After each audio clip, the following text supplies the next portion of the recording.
That was brutal.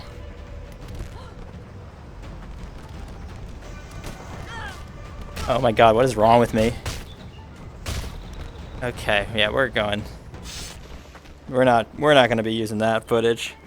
Jeez, before we get into this video, I just want to disclose that this is going over the Blade and Sorcery 1.0 story release update.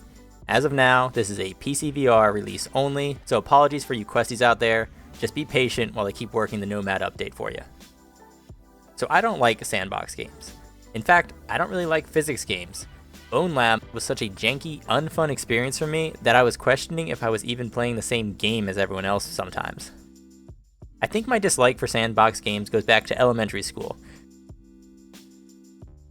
when I was crushed that I got a B in art in 4th grade and I swore off anything artistic and creative from that day on. Because of that, the imagination part of my brain never really grew again, and so I really struggle having fun with the freedom that sandbox games give you. However, I do really like the idea of sandbox games. I just need something to motivate me and guide me while playing them. So when a sandbox game gets so much praise that you can't ignore it because it's constantly being shoved in your face, and that same game also gets a big story mode release, my interest is piqued. And let's just say I am very glad Blade and Sorcery had this update. I would have never touched this game without the story mode. But when I was recording for this video, I actually wasn't sure if I would ever finish this game.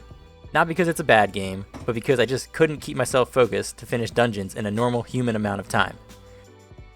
I did eventually finish my first playthrough, but it took me this many hours. And as I said, that's mostly because I kept getting distracted doing pointless things like seeing if I could parkour across some lanterns for no other reason than I think it would look cool. I didn't think about this plan at all. Oops. Oof. Okay, just hold on. Alright, good, we did it. Oh my god, we did it. Yes! Oh, we could have probably just freaking jumped from there. Though, in terms of playtime, I need to mention that I only did the bare minimum to beat this game. There are plenty more skills and abilities to unlock than I gained access to, so there's a lot of playtime potential in this game. So I'll keep it simple. Blade and Sorcery is a fun game, and that really comes down to the fact that there's just so many cool ways to kill enemies in this game. In fact, my motto for this game was, everything is a weapon. Alright, continuing on with this episode of Is This a Weapon? Let's find out. Oh my god, that was brutal. I was bashing skulls on walls, throwing pots into people, cutting people's legs off in slow motion, or doing whatever this is.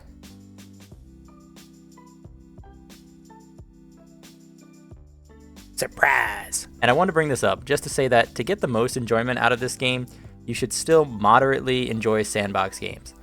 The story mode will set up the environments for you and allow you to do some disturbing things like this. Alright, so we found this old wooden plank underwater. And now we're going to turn this into a weapon. Oh my god. I didn't know it was going to break in half. But it's up to you to get creative and keep the combat interesting for yourself, because the enemies don't really require you to adapt your approach based on what you're facing too much. In fact, the enemy AI might be my biggest complaint about this game. They just aren't very smart. Whether they are just endlessly circling around you, getting way too close to you, or not being able to figure out how stairs work, they just don't normally put up a difficult fight. But that's kind of okay because 1, I hope someone will make a mod to improve the AI in the future. If I missed this, please tell me. And 2, the story mode does a good job of keeping you motivated in other ways, regardless of the AI's lukewarm intelligence. Hey, just quick edit, I have found out that after making this, the devs have acknowledged the issues with the AI and they are currently looking into it. So yay. The story mode for this game will generally have you following a loop of exploring dungeons and getting money, and after enough dungeons, fighting the Stone Talus from Breath of the Wild, aka Hector for his crystal core. In simple terms, dungeons equal money for weapons and armor, Hector equals crystals for magic skill unlocking. And you will repeat this process until you collect enough crystals to reach the end of the game. Also, choosing your crystals feels like such a big decision, and it is followed by a really epic scene to match. The dungeons are pretty interesting as well as gorgeous to look at.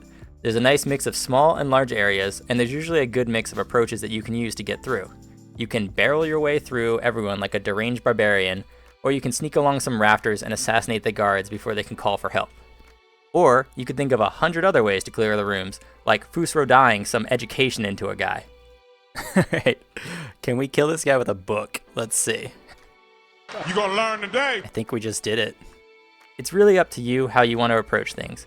However, I did find the exploration a bit unrewarding at times. Besides finding extra money, crystal shards, and lore, there's not a huge reason to explore along the way, because everything else you use must be bought from the shop. And because of how the seeding works, you could end up just exploring a dead end. No, I don't...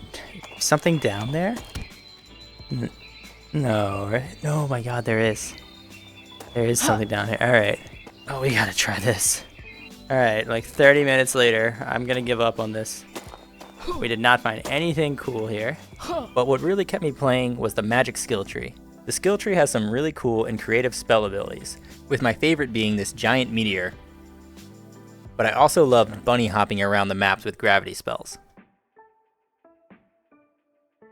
Unlocking new spells was always fun and probably one of the best parts of this game for me, and I was always excited to get back into a dungeon after unlocking some new talents to test out. Also, I just want to say that the shop setup is so well done in this game.